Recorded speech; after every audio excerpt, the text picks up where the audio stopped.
तुमच्या घरामध्ये सातत्याने कलह, मतभेद होत आहेत का?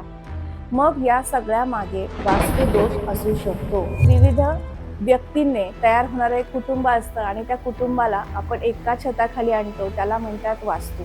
आणि त्या वास्तूमध्ये जेव्हा दोष निर्माण होतात त्यावेळेस सातत्याने घरामध्ये मी सांगितल्याप्रमाणे असे दोष तुम्हाला आढळून येतात. मग यासाठी जर तुमचं प्रवेशद्वार हे योग्य दिशेमध्ये नसेल तर तुमच्या घरामध्ये येणारी लक्ष्मी ही चिरकाळ टिकत नाही. ज्यावेळेस तुम्हाला वास्तूमध्ये याप्रमाणे जर काही अडचणी आल्या तर त्यासाठी या ठिकाणी जर तुम्हाला किचनची रचना करता आली तर त्या घरामध्ये असणाऱ्या ज्या गृहिणी आहेत किंवा स्त्रीवर्ग आहे त्यांना उत्तम आरोग्य लाभतंच आणि त्याचबरोबर त्यांच्याकडनं सुग्रास असं भोजन सुद्धा तयार होतं.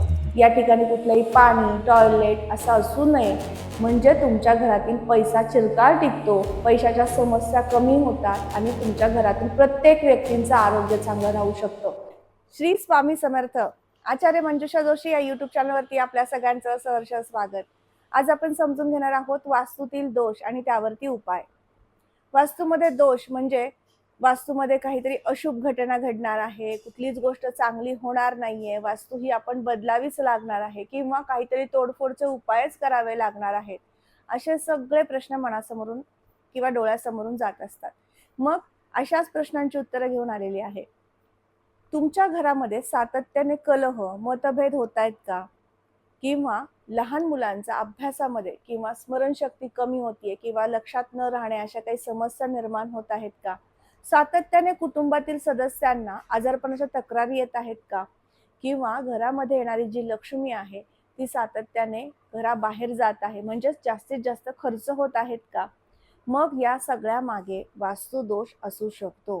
तुमची जी वास्तू आहे, तुम्ही ज्या घरामध्ये राहता, कुटुंबामध्ये एकापेक्षा अनेक सदस्य राहतात, प्रत्येकाची पत्रिका वेगळी, प्रत्येकाची जन्मतारीख वेगळी, अशा विविध व्यक्तींनी तयार होणारं एक कुटुंब असतं आणि त्या कुटुंबाला आपण एका छताखाली आणतो, त्याला म्हणतात वास्तू. आणि त्या वास्तूमध्ये जेव्हा दोष निर्माण होतात त्यावेळेस सातत्याने घरामध्ये मी सांगितल्याप्रमाणे असे दोष तुम्हाला आढळून येतात. मग यासाठी आपली धावपळ होते की आता आपल्याला वास्तूतील दिशा बदलल्या पाहिजेत, दरवाजे बदलले पाहिजेत, खिडक्या दुसऱ्या दिशेला घेतल्या पाहिजेत, म्हणजे तोडफोड आली. मग आता हल्ली आपण राहतो ते फ्लॅट सिस्टीम मध्ये. या ठिकाणी हे सगळे बदल करणं शक्य आहे का? तर नक्कीच नाही.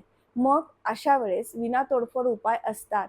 त्यामुळे ज्यावेळेस तुम्हाला वास्तूमध्ये याप्रमाणे जर काही अडचणी आल्या तर त्यासाठी सोल्युशन शोधणं आवश्यक आहे. वास्तुतज्ञाचा सल्ला घेऊन त्या वास्तूमध्ये ज्या चुका किंवा ज्या त्रुटी आहेत त्या दूर करून घेणं महत्त्वाचं आहे. सुरुवात करूयात मेन डोर पासून. जर तुमचं प्रवेशद्वार हे योग्य दिशेमध्ये नसेल तर तुमच्या घरामध्ये येणारी लक्ष्मी ही चिरकाळ टिकत नाही किंवा सातत्याने तो पैसा खर्च होत राहतो. मग मेन डोर कुठल्या दिशेला असावं? प्रवेशद्वारापासून सुरुवात करूयात. प्रवेशद्वार म्हणजे तुमच्या प्रत्येक गोष्टीतलं यश, अपयश आणि प्रत्येक गोष्टीत कार्यासाठी जाण्यासाठीचं जे एक मेन स्थान आहे. कुटुंबातील प्रत्येक सदस्य आपल्या कार्यानिमित्त घराबाहेर जातो आणि लक्ष्मी प्राप्त करून पुन्हा ती घरात घेऊन येतो. मग हे स्थान किती पवित्र आणि महत्त्वाचं आहे तुमच्या लक्षात आलं असेल. पूर्व दिशेमध्ये, उत्तर दिशेमध्ये किंवा पूर्व उत्तर या झोनमध्ये, या दिशेमध्ये जर ते स्थापित केलं तर निश्चित तुमच्या घरामध्ये येणारी संपत्ती समृद्ध होते, वाढते आणि तुमच्या प्रत्येक व्यक्तींना ती संपत्ती उपयुक्त ठरते. त्यामुळे तुमच्या घराचं मुख्य प्रवेशद्वार हे पूर्व, उत्तर किंवा ईशान्य दिशेमध्ये बसलेलं असलं पाहिजे. आता ज्यांच्या घरामध्ये ह्या दिशेमध्ये दरवाजा नाहीये तर अशा व्यक्तींनी त्या दिशेचे उपाय योजना करून घेऊ शकता. तसेच दुसरी गोष्ट म्हणजे वास्तूमध्ये दोष निर्माण करणारं एक स्थान म्हणजे आग्नेय दिशा, आग्नेय कोपरा. आग्नेय कोपऱ्यामध्ये जर तुमचं किचन नसेल, त्या ठिकाणी बेडरूम आलं किंवा हॉल आला तर अशा वेळेस सुद्धा घरामध्ये येणारी संपत्ती ही फार काळ टिकत नाही, सातत्याने खर्च होत राहते किंवा तुमच्या आयुष्यामध्ये प्रत्येक गोष्टीला फार विशेष महत्त्व निर्माण करून देते आणि त्यामुळे तुम्ही काही गोष्टींसाठी तो पैसा सातत्याने खर्च करत राहता. मग आग्नेय दिशेमध्ये काय असलं पाहिजे? तर आग्नेय दिशेमध्ये तुमचं स्वयंपाकघर असलं पाहिजे. या ठिकाणी जर तुम्हाला किचनची रचना करता आली तर त्या घरामध्ये असणाऱ्या ज्या गृहिणी आहेत किंवा स्त्रीवर्ग आहे त्यांना उत्तम आरोग्य लाभतंच आणि त्याचबरोबर त्यांच्याकडनं सुग्रास असं भोजन सुद्धा तयार होतं. त्यामुळे आग्नेय दिशा ही शुक्रांची आहे. या दिशेमध्येच किचन स्थापित करावं असं वास्तुशास्त्र सांगतं. यानंतर वास्तूतील महत्वाची दिशा म्हणजे बैठक रूम. ही बैठक खोली जर तुमचा प्रवेशद्वार पूर्व, उत्तर, ईशान्य दिशेतनं असेल तर निश्चित तुमची बैठक खोली ही पूर्व, उत्तर, ईशान्य या दिशेमध्येच पसरलेली असते आणि तुम्हाला हॉल हा उत्तरेचा मिळतो. मग अशा वेळेस उत्तरेमध्ये असणारा हॉल तुम्हाला प्रसन्नता, समृद्धी आणि प्रत्येक गोष्टीचा एक विचार करण्याची कार्यशैली देतो.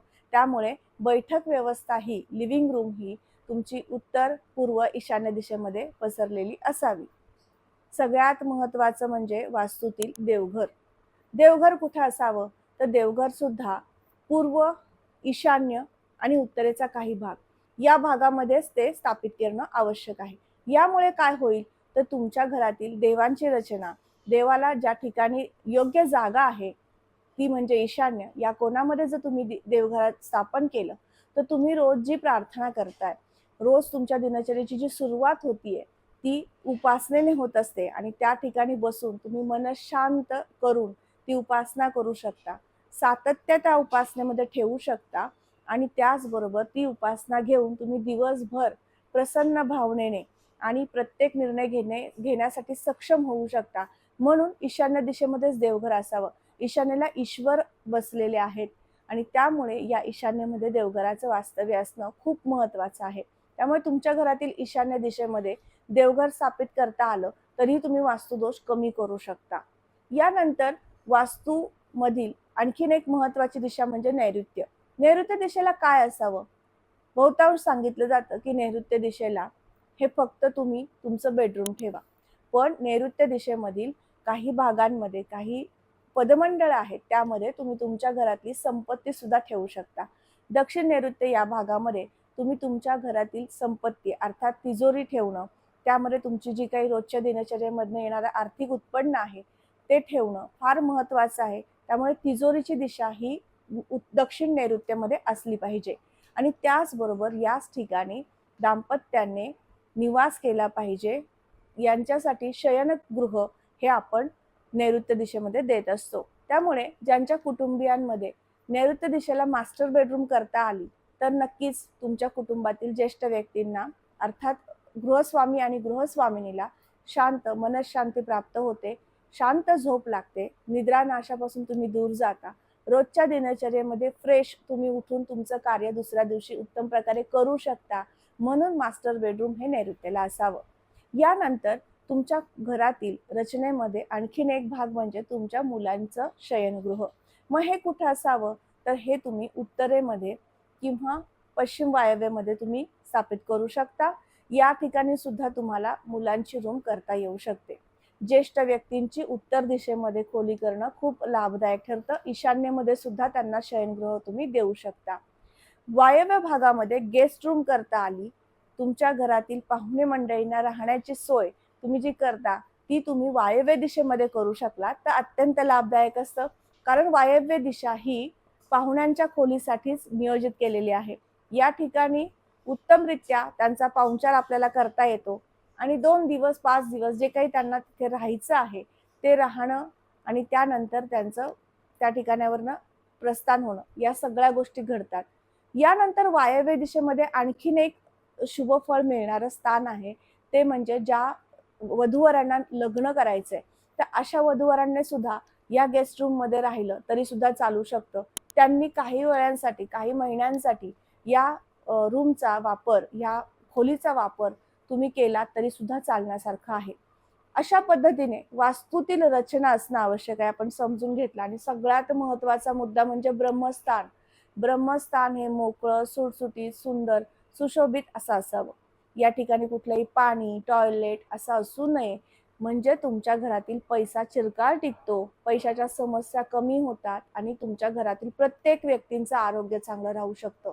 म्हणजे आता आपण समजून घेतलं किचन आग्नेयला असावं, मास्टर बेडरूम नैऋत्येला असावं, लहान मुलांची शयनगृह हे उत्तरेमध्ये ईशान्येमध्ये असावीत, ज्येष्ठांचं उत्तरेला ईशान्येला असावं आणि पाहुण्यांची रूम ही वायव्येला असावी, आपण समजून घेतला. आता सगळ्यात महत्त्वाचा मुद्दा म्हणजे घरातील टॉयलेट कुठे असावं. स्वच्छता गृहाची रचना सुद्धा शास्त्राने ठरवून दिलेली आहे. यामध्ये पश्चिम वायव्येमध्ये जर तुम्हाला टॉयलेटची रचना करता आली तर अत्यंत श्रेष्ठ राहील. ईशान्येमध्ये, त्याचबरोबर पूर्वेमध्ये टॉयलेट कधीही असू नये. यामुळे सातत्याने आजारपणाच्या तक्रारी तुम्हाला प्रकर्षाने दिसू लागतात आणि आरोग्य खराब झालं तर निश्चित तुमचा पैसा सगळा आरोग्यासाठी खर्च, मेडिकलसाठी खर्च वाढत जातो आणि त्यामुळे सुद्धा तुम्हाला त्या घरामध्ये मनःशांती किंवा स्वास्थ्य प्राप्त होत नाही. म्हणून तुमच्या घरामध्ये पश्चिम वायव्येमध्येच टॉयलेट बांधणं आवश्यक आहे. म्हणजे तुम्हाला आज समजलं असेल किती महत्त्वपूर्ण मुद्द्यावर आपण डिस्कशन केलेलं आहे की ज्यावेळेस तुम्हाला घर बांधायचं आहे, मोकळी जागा आहे, तर या पद्धतीने तुम्ही जर रचना करू शकलात तर अतिशय उत्तम होईल. आजचा हा महत्त्वपूर्ण व्हिडिओ तुम्हाला कसा वाटला लगेचच कमेंट करून सांगायचं आहे. कमेंटमध्ये श्री स्वामी समर्थ लिहिण्यास अजिबात विसरू नका. तुम्ही आपल्या चॅनलवर नवीन असाल लगेच चॅनलला सबस्क्राईब करा, बेल आयकॉनला क्लिक करा. पुन्हा भेटणार आहे अशाच महत्त्वपूर्ण माहितीला घेऊन. तोपर्यंत आत्ता आपली रजा घेते. श्री स्वामी समर्थ. जय जय स्वामी समर्थ. रामकृष्ण हरी.